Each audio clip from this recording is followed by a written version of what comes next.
우리 사회가 점점 나이를 먹어가고 있다는 뉴스가 나왔죠. 지난달 1월 3일에 행정안전부가 발표한 자료에 따르면요.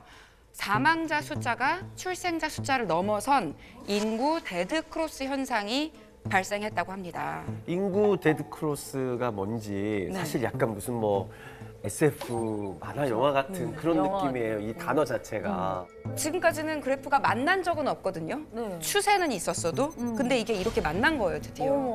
우와. 지금 현재 인구가 5,182만 명 정도 되는데 우리가 한 30여 년 후 2059년 정도를 보면 총 인구가 4천만 명 미만으로 떨어질 거라고 봐요. 그러니까 1,000만 명 이상이 불과 몇십 년 안에 사라질 거다 이렇게 보고 있습니다. 그럼 지금 저희 아이들이 지금 40대 정도 되면은 인구가 4천만 명밖에 그렇게 안 되는 된다는 거죠. 말이네요. 네.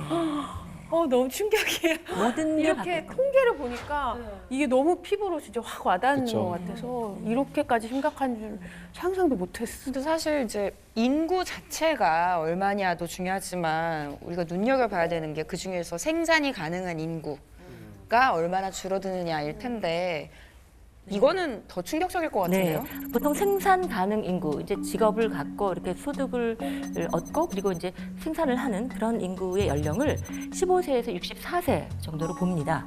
바로 이 연령층의 인구가 전 세계적으로는 한 62% 정도 될 거라고 봐요. 한 3분의 2. 그런데 한국은 바로 그 시기가 되면 45.4%, 그러니까 절반도 안 되는 거예요. 그러니까 절반도 안 되는 인구가 나머지 절반 이상의 인구를 부양해야 되는 것이죠. 현재는 2019년은 73%예요. 그러니까 73%의 인구가 지금 다른 인구를 부양해도 우리가 힘들다 하고 있지 않습니까? 왜 이렇게 세금이 많냐, 그죠? 일하는 시간은 긴가? 이렇게 힘들어하고 있는데 2067년이 되면 그거보다 훨씬 더 어려워진다는 얘기죠.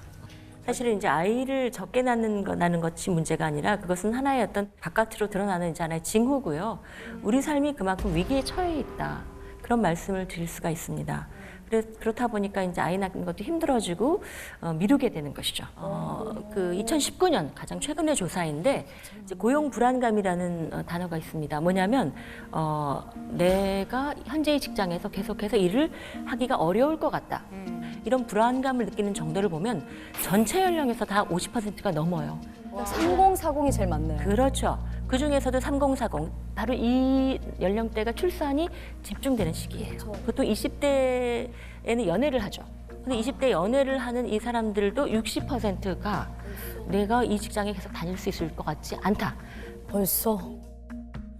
그런 사회에서는 사실은 출산율을 높이는 것을 기대하기는 어렵다. 그 말씀을 드릴 수가 있어요. 소득에 따라서도 좀 의미 있는 편차가 있을 것 같은데요? 네. 이 왼쪽에 1분위가 소득 수준이 가장 낮은 계층입니다. 그리고 10분위가 소득 수준이 높은 계층입니다. 완전 정비례네요. 남성과 여성을 전체로 보면요. 1에서 4분위. 그러니까 소득 수준이 낮은 하위 40%는 기혼자, 결혼을 하신 분의 비중이 아주 낮아요. 결혼을 해서 아이를 갖는 비율은 어떨까요? 2008년에 우리가 이제 미국발 금융위기를 겪었죠. 그런데 2008년보다 최근으로 올수록 훨씬 더 뚜렷해요. 그러니까 경제적인 여유가 있는 분들은 아이를 더 낳고요. 보통 이제 통계를 일반적으로 보면 중산층 이상은 아이 보통 2명씩 낳아요. 근데 그렇지 못한 분들은 아예 결혼을 못하거나 아예 아이를 못 낳거나 이렇습니다. 기대하네요. 그러니까 결국 소득 양극화가 출산 양극화를 가져온다. 이런 말씀도 드릴 수 있어요. 슬프다. 맞아.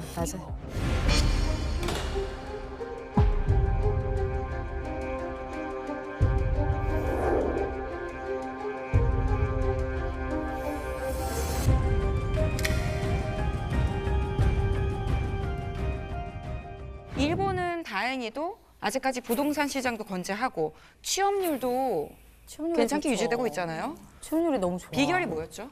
말씀하신 것처럼 겉보기에는 일본 상황이 어쨌든 좋아 보여요. 네. 과거 일본이 이게 늘 붙었던 수식어, 장기 복합 불황이라는 단어를 염두에 둔다면 지금 상황은 굉장히 좋은 것은 팩트인 것 같습니다. 실제 이 결과 일본 같은 경우에는 실업률이 굉장히 좋아졌어요. 실업률이요? 예. 실업률이 좋아졌다는 얘기는 고용률이 굉장히 회복됐다는 것이죠. 우리가 사실상 선진국에서 1%, 2% 조금 보수적으로 잡아도 한 3% 정도 나오면 완전 고용이라고 봅니다. 그럼 몇 %까지 갔어요? 일본은 2%까지 가고 있습니다. 그 반면에 우리나라 실업률은 통상 한 8에서 10% 사이를 찍고 있습니다. 근데 청년 실업률은요, 체감적으로는 한 24, 5%까지 보는 사람들도 있어요. 최근에 더 악화됐죠. 코로나 때문에 더 악화됐죠. 혹시 이 실업률이나 이런 취업률이나 이런 것들이 일본의 젊은 청년들의 수가 감소해서 지표상 그게 좋아진 거 아닌가요? 아 거기 채워져서 고령들이 그런 얘기 많고요. 일본 같은 경우에는 어쨌든 지금 코로나 때문에 충격을 받았습니다만 취업률이 과거보다는 굉장히 좋아진 거는 사실이에요. 사실입니다. 그리고 실제로요, 코로나 사태 이전에는 24시간 영업하는 데 같은 경우에는 알바를 못 뽑아가지고 야간 영업을 못할 정도였었어요. 좋은 취직 자리가 많아서. 그렇죠. 네. 그래서 이제 우리 한국에서 봤을 때 일본은 봐봐, 경기가 굉장히 좋아지니까 취업률도 좋잖아. 그러니까 청년 인구가 줄어드는 상황에서 일자리도 많이 늘어나니까 한국도 이제 그 뒤를 따라가지 않겠어? 지금 이제 한국도 많이 줄었잖아요. 그러니까 한 10년, 20년 후가 되면 이 청년들이 오히려 희소 자원이 돼가지고 그러니까요. 곳곳에서 막 뽑아갈 것이야라는 얘기를 하는 거예요. 근데요, 저는 아무리 좀 비정규직이고 좀 무기력하다 그래도 원하면은 좀 조금만 노력하면 좋은 일을 할 수 있는 일본이 좀 부럽긴 해요. 네. 맞습니다. 근데 한국이 그 뒤를 따라갈까 할 때 그건 좀 쉽지 않은 얘기일 것 같아요. 뭐냐면 일본은 1억 2,300만이에요. 아 인구가 많아서 그게 가능한 거예요? 한국은 5천만이지 않습니까? 근데 더 재미난 것은 1억 2,300만이 성장이 안 된다 해도요. 전년도 1%만 해도 엄청난 GDP가 나오는 거예요. 그게 어디서 나오냐? 바로 내수에서 나옵니다. 내수는 일자리와 직결되거든요. 너는 계획이 다 있구나. 이참에 알바생 새로 뽑으실 생각 없으세요? 누나, 우리 사람 뽑아야 돼.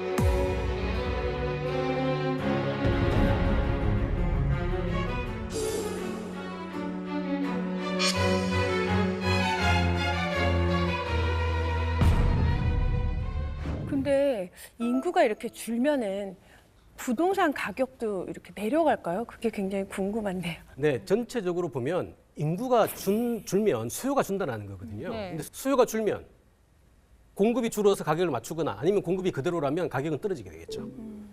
이런 논리 때문에 자연스럽게 인구가 줄면 부동산의 미래도 밝지 않다라는 것은 일반적인 시선이에요. 네. 근데 서울 수도권은 안 떨어지잖아요. 그렇죠. 희한하네. 그림을 한번 볼까요? 인구가 줄어도요, 수요가 안 줄면 가격은 올라가요. 즉, 인구는 줄어도 집이 필요한 바로 세대주가 되겠죠? 세대주가 늘어나면 수요는 늘어나는 상황이 되거든요. 게다가 또 저렇게 1인 가구들은 다 서울에 와서 살려고 하잖아요. 그렇습니다. 직장이 서울에 있어서. 그러니까 학교가 수요가 서울에 계속 있거나. 그렇죠. 있겠죠. 지금 1인 가구가 900만에 달하거든요. 900만에 달하는데 역시 가파른 속도로 증가하고 있어요. 근데 출산율이 이렇게 주는 거와 1인 세대가 느는 거가 반비례합니다. 자, 이유가 뭘까라는 것이죠. 결혼 안 하고 혼자 사니까. 그렇습니다. 근데 더 재미난 것은 서울 어떻게 할 건데요. 자, 다 서울은 계속 모이죠. 좁아 모이잖아요. 죽겠는데. 네. 모이잖아요. 왜 모이자는 거죠. 특히나 15세부터 24세 청년 인구는 교육과 또 교육이 중요한 이유는 바로 취업에 직결되기 때문이에요. 취업에 직결되는 건 뭐죠? 일자리에 또 바로 연결이 된다는 것이죠. 이것들을 서울에 갖고 있기 때문에 단순한 1인화를 넘어가지고 끊임없이 지방에서 서울로, 수도권으로 사람들은 몰려올 수밖에 없다라는 것이죠. 맞아요. 서울은 더 박혀지는구나. 그렇죠. 재미난 거는 이런 얘기도 합니다. 지방에서는 옛날에는 청년이 왔고 돈이 몰려왔는데 이제는 고령자도 몰려온다고 그래요. 75세 이상의 지방 거주자의 서울 전입이 늘어나고 있습니다. 다시 서울로요? 나이 같은 분들이 서울로? 그렇죠. 자연이 더 어울릴 것 같은데. 그렇죠. 원래 돌아가는데 그죠. 병원이 뭐 많으니까. 비양한다 뭐 그런. 정확히 지적하셨고요. 원래 75세 이상들은요 거의 안 움직인다고 봤어요. 애초에 이론은 60세가 넘으면 잘 안 움직인다고 봤거든요. 당연히 그러니까 사줄 더 것 같아. 많은 문화 혜택, 의료 혜택, 그리고 그렇죠. 손주들도 보고 네. 가까이에서 그러려고 이제 서울로 이사 오시는 거죠. 그 대낮에 서울역에 가셔서요. KTX를 한번 타보세요. 타보시면 꽤 많이 달라졌다는 걸 인식하게 될 거예요. 뭐냐면 서울에서의 대학병원 약 그 통 있죠? 네, 약봉지. 약 약봉지. 그 받은 이걸 들고 타셔서 지방에 내려가시는 분들이 평일 낮에 굉장히 많으세요. 자, 그분들은 그래도 이동할 수 있는 그래도 여력이 되는 분들이에요. 그렇죠. 근데 그 이동도 힘들어. 그럼 어떡할까요? 그런데도 오시는 노후의 간병 시설이라든가 의료 시설 이거 서비스는 또 받고 싶어. 그리고 돈도 좀 있어. 그럼 지방에 있을까요? 서울에 서울에 오죠. 이걸 다시 부동산과 연결시키면요, 재미난 현상들이 나오는 거예요. 최근에 이제 부동산 값이 많이 뛰었잖아요.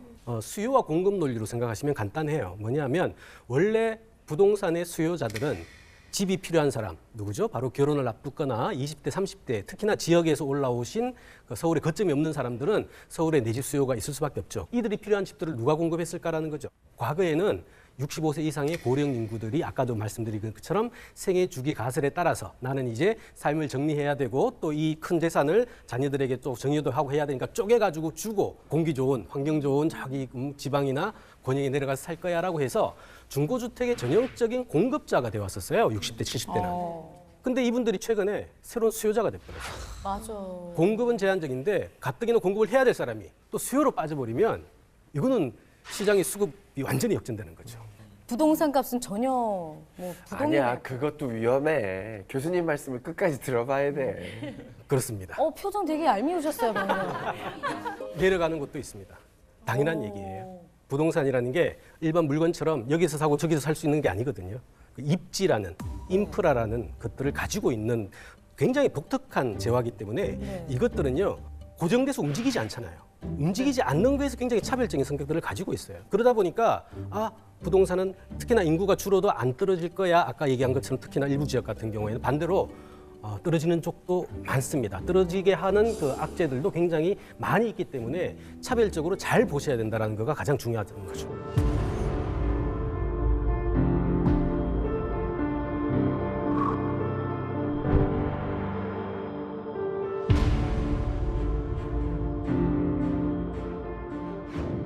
자, 일본의 수도권에 사는 사람들의 비중하고요.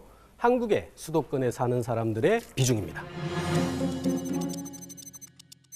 지금도 일본 도쿄는 인구가 유입되고 있습니다. 한국은 참고로 인구가 줄고 있죠, 서울은. 예. 저 위를 보실까요? 위를 보시면 한국의 수도권이에요. 역시 일본하고 추세가 비슷한데 하나 더 수도권의 집중도가 훨씬 높죠. 네, 퍼센테이지 훨씬 높잖아요. 높네요. 이거는요, 전 세계 어떤 국가도 한국처럼 저렇게 높지 않습니다. 한국은 전체 인구 중에서 100명이라면 52명이 서울 수도권에 살고 있습니다. 진짜 그렇네요. 50에 가 있네요. 넘어섰죠, 절반을. 근데 재미난 거는요. 수도권이 저렇게 늘어나는 것도 이유도 알겠어요. 어쨌든 서울이 많은 일자리를 가지고 있고 자원을 가지고 있으니까. 근데 그 밑에 있는 초록색, 서울을 한번 보시죠. 줄어들고 있어요. 서울은 1990년부터 사실은 추세적으로 줄고 있습니다. 1000만이 깨졌죠, 이미. 앞으로 더 줄어들 겁니다. 말씀하신 대로 이제 노인 인구도 서울로 몰려드는데 왜 서울 인구가 줄어들고 수도권 인구가 늘어날까요? 결국 그 연령별 그리고 자산 축적별 양극화 현상인 것 같아요. 고령자분들이 서울로 몰려드는 것은 의료와 간병의 이유 때문에 말씀드렸고요. 특히나 그런 시설들이 잘 몰려 있는 강남 3구 쪽에 75세 이상의 유입률이 현저합니다. 즉 연령도 있으시고요. 경제력도 있으신 분들이 들어오시는 거죠. 반면에 서울 인구는 줄고 있다고 했잖아요. 네. 특히 30대, 40대 혹은 20대의 청년 인구, 원래는 서울 와야 될 사람들이 못 들어오고 이 사람들이 신도시 쪽으로, 경기권으로 쪽으로. 빠진다는 것이죠. 이게 전체적으로 놓고 봤을 때 그래서 인구가 줄어드는데 특히나 구매력을 갖추고 있고 또 그 기반 시설이 충족돼 있는 지역 공간에서는 또 끊임없이 인구가 또 늘어날 가능성도 있다는 것을 알 수가 있죠. 근데 예. 신도시도 사실 신도시 나름이잖아요. 어떤 신도시는 굉장히 인기가 많고 좋은데 어떤 신도시는 정말 출퇴근하기 너무 힘들고 진짜로 말 그대로 베드타운이지만 그래서 분양 엄청 강고해서 분양도 안 되고 들어갔더니 막 결국 그런- 하우스푸어 돼갖고 분양도 네. 안 되고 공실도 많고. 그래서 사실 우리가 일본을 봐야 될 이유가 일본도 한국하고 유사하게 수도로 사람들이 몰리다 보니까 수도는 다 품어낼 수는 없잖아요. 그러니까 수도 주변부에 신도시들을 많이 지었던 과거 경력을 가지고 있어요. 그렇지. 그리고 실제 이 기간이 많이 지났어요, 이제. 한 40년, 50년이 지났습니다. 바로 이제 선례로 삼을 수 있는 그렇죠. 거네요. 이 뭔가 평가가 가능한 시점이 된 거죠.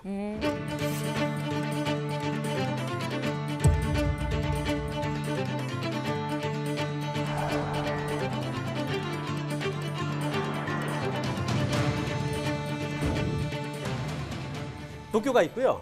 이쪽 끝에 있습니다. 대표적인 일본의 신도시입니다. 약간 일산 같은 곳인가요? 네, 조금 더 가깝죠. 네, 조금 더 가깝습니다. 여기는 다마 신도시 안에 있는 타치가와시라는 데입니다.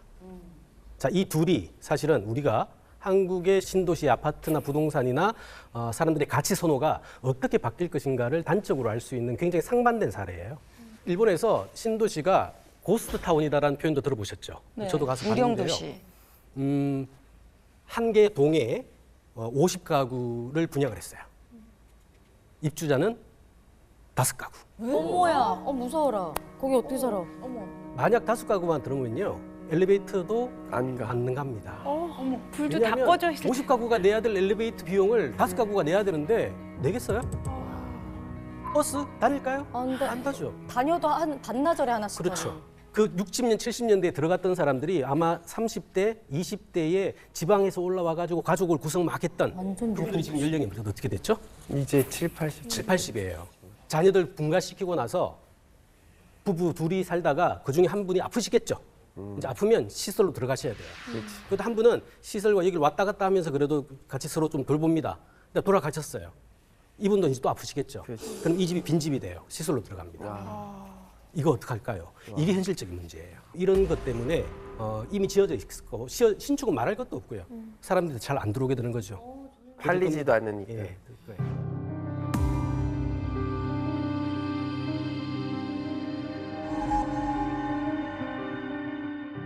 이게 일본의 신도시의 지금 평균적인 현상이에요. 그것을 우리가 보고 일본의 신도시가 저렇게 소위 망했으니 한국의 신도시도 쉽지 않을 거야라는 이제 상상력을 가지게 되는 것이죠. 네. 하지만 타치가와시를 사례를 보면 같은 신도시인데 또 다르네?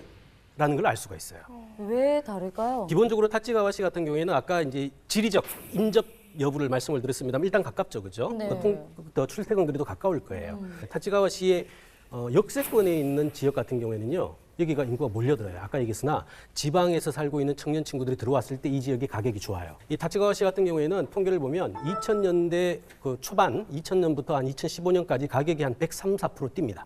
뛰어요, 가격이. 그러니까 신도시도 신도시 나름이라는 거잖아요. 우리나라의 신도시랑 좀 같은 점과 다른 점이 뭐가 있는지 비교를 좀 해볼 수 있을까요? 워낙 비교할 거리가 많아서 뭐 단편적으로 얘기할 수는 없는 것 같고요. 전체적으로 좀 말씀드리면 이선 그 신도시의 필요성, 그다음에 정책의 어떤 경험들은 한일 유사합니다. 어쨌든 인구가 몰려들었고 그들을 품어 안아야 된다는 것들이 89년 1기 신도시가 만들어졌던 가장 중요한 거거든요. 소위 52%의 비율을 놓고 봤을 때 굉장히 많은 것들이 몰려 있잖아요. 네. 그리고 굉장히 빠른 속도로 출산율이 또 줄고 있어요. 근데 그분들이 이제 10년, 20년 후가 되면 바통을 연결되는 이제 30대, 40대가 되는 사람들인데 이 사람들의 구매력이 그것이 뒷받침될까? 반면에 일본의 사례를 또 놓고 보면 어쨌든 인구는 빠질 거예요. 빠지고 일본처럼 그런 경로를 따르지 못한다면 한국의 베드타운, 여기는 정주 기능만 있지 직주 기능이 없거든요. 그쪽 지역을 떠나가지고 인류하고 다시 돌아와야 되는 공간들이에요. 그랬을 때 그런 신도시가 일본의 경로를 따를 것인지 아니면 한국만의 독특한 길을 갈 것인지에 대해서는 명확한 답변을 하기 힘들어요. 대한민국 특히 수도권 서울은 부동산 불패다. 내려간 적이 없어요, 제 기억에. 쭉쭉쭉 올라갔죠. 아직까지. 불패 맞습니까? 중요한 것은 본인의 판단에 의해서 양쪽 중에 어느 쪽에 무게 중심을 두고 볼 것인가. 그보다 사실 더 중요한 것은 그런 가격을 결정하는 외부적인 어떤 그 요소들을 살펴보라는 거죠. 금리라든가 공급이라든가 수요라든가. 더 중요한 것은 소위 입지와 관련돼 있는 어떤 특수성들. 이런 것들을 총체적으로 보고 판단을 해야지 단순하게 평균적으로 일본의 미래를 밟아갈 것이야 라고 얘기한다는 것은 굉장히 성근 평가일 수도 있겠다는 겁니다.